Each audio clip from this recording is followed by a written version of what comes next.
Hello नमस्कार दोस्तों, स्वागत है आपका नित्य एग्जाम पॉइंटर पर। दोस्तों डेली करंट अफेयर्स में इससे बेहतर कहीं नहीं। आज हम लोग 5 सितंबर के महत्वपूर्ण करंट अफेयर्स पर चर्चा करेंगे। दोस्तों तो अभी तक हमारे चैनल को सब्सक्राइब नहीं किए हैं, सब्सक्राइब कर लीजिए, साथ ही बेल आइकन को जरूर प्रेस कर दीजिए ताकि लेटेस्ट नोटिफिकेशन आपको मिलती रहें। इस करंट अफेयर्स का PDF अगर डाउनलोड करना चाहते हैं तो डिस्क्रिप्शन में हमारे टेलीग्राम चैनल का लिंक दिया गया है, आप उसे ज्वाइन करिए। डेली का जो PDF है यहाँ पर अपलोड कर दिया जाता है, आप लोग बड़े आराम से डाउनलोड कर सकते हैं। तो इस करंट अफेयर्स में दोस्तों जितने भी राज्य आते हैं वो राज्य विशेष से संबंधित और अंतरराष्ट्रीय संगठन से संबंधित महत्वपूर्ण बातें जो होती हैं कंप्लीटली आपको बताई जाती हैं, ताकि डेली के डेली आपका रिपीट होता रहे। और ये सारी डाटा अगर रिपीट होता रहेगा डेली के डेली तो आपको पूरी तरीके से याद हो जाएगा। दोस्तों ये हमारे लाइव क्लास जो डेली के डेली चलते हैं, यहाँ पर आप कोई भी लाइव क्लास अगर लेना चाहते हैं तो वो क्लास में आ सकते हैं और क्लास ले सकते हैं दोस्तों, ठीक है।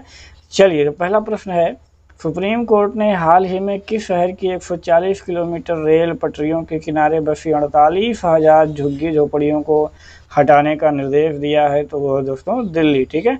दिल्ली में 140 किलोमीटर रेल पटरी के किनारे दोस्तों को 48,000 झुग्गियाँ जो है बसी हुई हैं, उनको हटाने का निर्देश दिया है सुप्रीम कोर्ट ने, ठीक है। अभी 3 महीने में, ठीक है, 3 महीने में हटाने का आदेश दिया है। ये भी कहा है कि इसमें कोई भी राजनीतिक दखल नहीं होना चाहिए, ठीक है, और टाइम बाउंड तरीके से इन झुग्गियों को हटाया जाना चाहिए। और साथ में ये भी निर्देश दिया है कि कोई भी अदालत इन झुग्गी झोपड़ियों को हटाने पर स्टे भी नहीं दें, ठीक है। चलिए, तो हम दिल्ली देखें दोस्तों, यहाँ पर दिल्ली है, मुख्यमंत्री हैं अरविंद केजरीवाल, उपराज्यपाल हैं अनिल बैजल, ठीक है। इतनी चीज़ें आपको ध्यान में रखनी है। दूसरा प्रश्न है कि निम्न में से किस राज्य सरकार ने किसी भी चीनी कंपनी को प्रदेश में सीधे टेंडर डालने पर रोक लगा दी है, ठीक है, कि यानी अब प्रदेश में सीधे टेंडर नहीं डाल पाएगी कोई भी चीनी कंपनी। तो वो कौन सी राज्य है दोस्तों? वो है उत्तर प्रदेश, ठीक है। तो उत्तर प्रदेश सरकार ने दोस्तों चीन पर सख्त कार्यवाही करते हुए चीनी कंपनियों को बैन कर दिया है। योगी सरकार ने प्रदेश के सभी विभागों को इसके बाबत आदेश भी दे दिए हैं। सभी सरकारी विभागों को ये प्रतिबंध दोस्तों तत्काल लागू करने के आदेश दिए गए हैं, ठीक है। इससे अब क्या होगा कि कोई भी जो चीनी कंपनी है वो डायरेक्ट निवेश नहीं कर पाएगी, ठीक है। सरकारी खरीद में चीन समेत तो कुछ निश्चित देशों के जो वेंडर्स हैं दोस्तों, कंपनियों के शामिल होने पर भी रोक रहेगी। और ये भी बता दें कि योगी सरकार ने कुछ चीनी कंपनियों का टेंडर भी रद्द कर दिया है। तो यहाँ पर आप लोग देख सकते हैं, ये है Uttar Pradesh.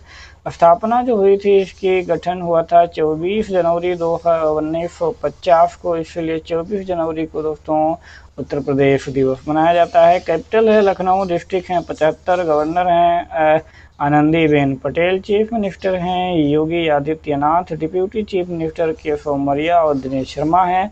Legislature by cameral है, यानी कि यहाँ पर विधान परिषद की सीटें कुल 100 हैं और विधान सभा की सीटें 403 हैं। राज्यसभा में 31 सीटें हैं, लोकसभा की 80 सीटें हैं। तो ये सारी चीज़ें आपको उत्तर प्रदेश के बारे में याद होना चाहिए। आगे जो बहुउद्देशीय परियोजनाएं हैं इनमें से बिल्कुल ही आपको याद होनी चाहिए।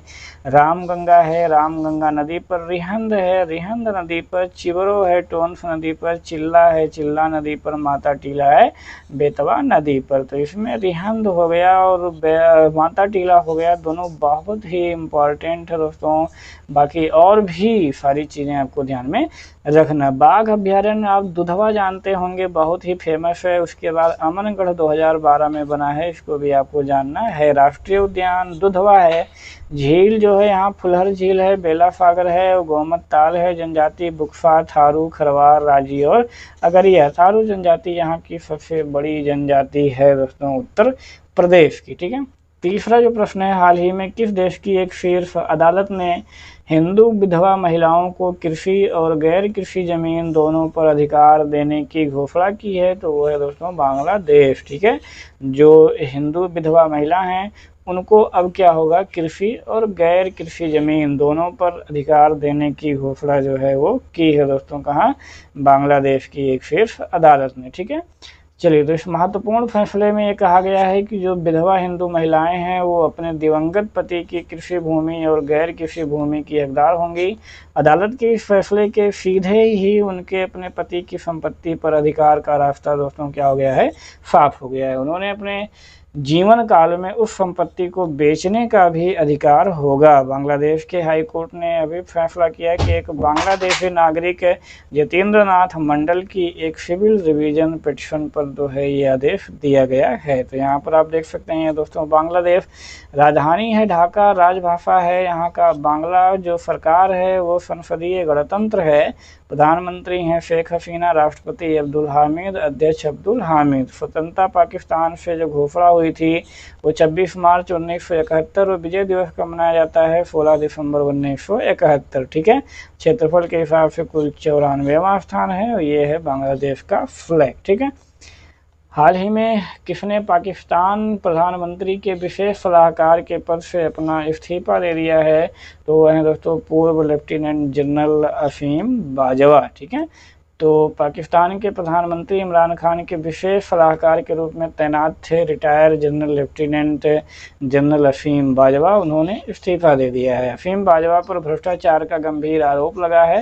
हालांकि वह चीन पाकिस्तान इकोनॉमिक कॉरिडोर यानी कि सीपेक के अध्यक्ष पद पर बने रहेंगे। असीम बाजवा पाकिस्तानी सेना के प्रवक्ता भी रह चुके हैं। तो भारत और रूस के बीच हाल ही में किस नई राइफल के भारत में निर्माण को मंजूरी दे दी गई है? ठीक है, भारत और रूस। ठीक है, तो कौन सी नई राइफल बनेगी? तो वो राइफल बनेगी AK-203। ठीक है, काफ़ी महत्वपूर्ण क्वेश्चन है।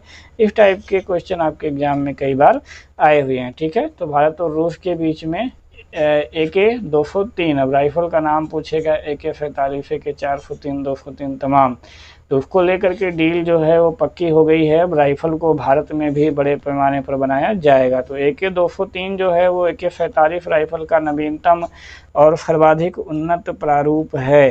अब इंडियन स्मॉल आर्म्स सिस्टम यानी इंसास असाल्ट राइफल की जगह ले लेगा। तो इस सौदे पर FCO यानी कि शंघाई कॉरपोरेशन ऑर्गेनाइजेशन समिति के दौरान सहमत बनी है। AK-203 राइफल को ऑटोमेटिक और सेमी ऑटोमेटिक दोनों ही मोड पर इस्तेमाल किया जा सकता है। नेक्स्ट प्रश्न है, किस राज्य सरकार ने हाल ही में रम्मी और पोकर जैसे ऑनलाइन गेम पर प्रतिबंध लगाने का फैसला किया है? तो वह दोस्तों आंध्र प्रदेश। आंध्र प्रदेश ने, ये दोनों ऑनलाइन गेम है, रम्मी है और पोकर है, इन पर प्रतिबंध लगाने का फैसला किया है। ठीक है, तो इससे क्या होगा कि युवाओं को गलत रास्ते पर इसमें जो ढकेले जा रहे हैं उससे जो है फ़ायदा मिलेगा।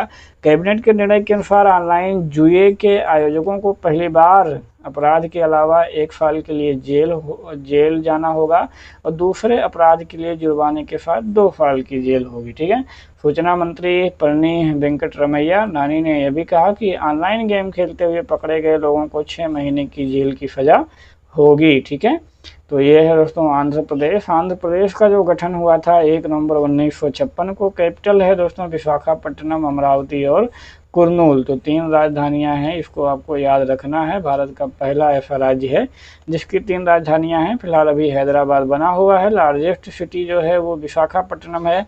गवर्नर हैं विश्वभूषण हरिचंदन और चीफ मिनिस्टर हैं YS जगनमोहन रेड्डी। लेजिस्लेचर है वो बाईकैमरल है यानी कि द्विसदनीय विधानमंडल है।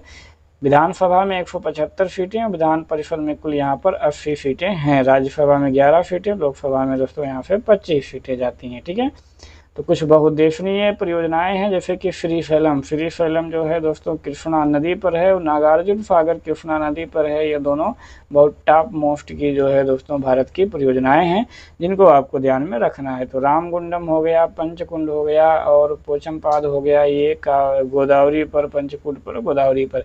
बाघ अभ्यारण्य देखेंगे तो नागार्जुन सागर है, श्रीशैलम जो भारत के सबसे बड़ा बाघ है रिजर्व है दोस्तों नल्ला मलाई पर्वत श्रेणी में है। ठीक है, झील में देखेंगे तो कोलेरू झील और पुलिकट झील। तो कोलेरू आप जानते होंगे और पुलिकट झील भी बहुत फेमस है दोस्तों आंध्र प्रदेश और तमिलनाडु के, ये बिल्कुल बॉर्डर पर है। ठीक है, तो आप अगर मैप देखेंगे तो वहाँ पर मिलेगा, ये कई बार पूछा भी गया है। राष्ट्रीय उद्यान में राजीव गांधी है, वेंकटेश्वर है, महावीर हरीना वनस्थली है, तो ये भी आपको देखना। जनजातियां में प्रधान, कोलम, कोंचा, जटापा और वाल्मीकि यहाँ पे जनजातियां। भारतीय रेलवे बोर्ड के जो नए सीईओ के रूप में किसे नियुक्त किया गया है, तो उनको किया गया है दोस्तों विनोद कुमार यादव को। ठीक है, विनोद कुमार यादव को भारतीय रेलवे बोर्ड के नए सीईओ के रूप में नियुक्त किया गया है दोस्तों। ठीक है, चलिए तो इसमें हम लोग और आगे देखते हैं कि मंत्रिमंडल की नियुक्ति मामलों की जो समिति है दोस्तों, उन्होंने मौजूदा जो चेयरमैन हैं विनोद कुमार यादव, उनको सीईओ यानी कि मुख्य कार्यपालक अधिकारी भी नियुक्त करने की मंजूरी दे दी है। रेलवे के इतिहास में दोस्तों यह पहला मौका है जब सीईओ का पद सृजित किया गया है। ठीक है, तो पहला मौका है यानी कि ये फर्स्ट टाइम है, इसलिए आपको भी ये विशेष तौर से याद रखना है। ठीक है, तो जो विनोद कुमार यादव हैं चेयरमैन और सीईओ का पद दोनों संभालेंगे। इससे पहले मंत्रिमंडल ने रेलवे बोर्ड के पुनर्गठन को मंजूरी दी थी। ठीक है, चलिए नेक्स्ट जो प्रश्न है, भारत और किस देश के बीच इंद्र युद्धाभ्यास का आयोजन किया जा रहा है, तो इंद्र किसके बीच में किया जाता है, भारत और रूस के बीच में किया जाता है दोस्तों। ठीक है, तो युद्धाभ्यास जो है दोस्तों वो जो मौजूदा सुरक्षा चुनौतियां हैं उनको देखते हुए किया जा रहा है। इस युद्धाभ्यास के दौरान सतह और हवा में तोपों से लक्ष्य पर निशाना लगाया जाएगा। भारतीय नौसेना ने हिंद महासागर में पहले ही कई जंगी जहाज़ों की तैनाती की है। इसे इंद्र युद्धाभ्यास जो है नाम दिया गया है। तो इंद्र जो युद्धाभ्यास है वर्ष 2005 से भारत और रूस की सेनाओं के बीच में होता आ रहा है।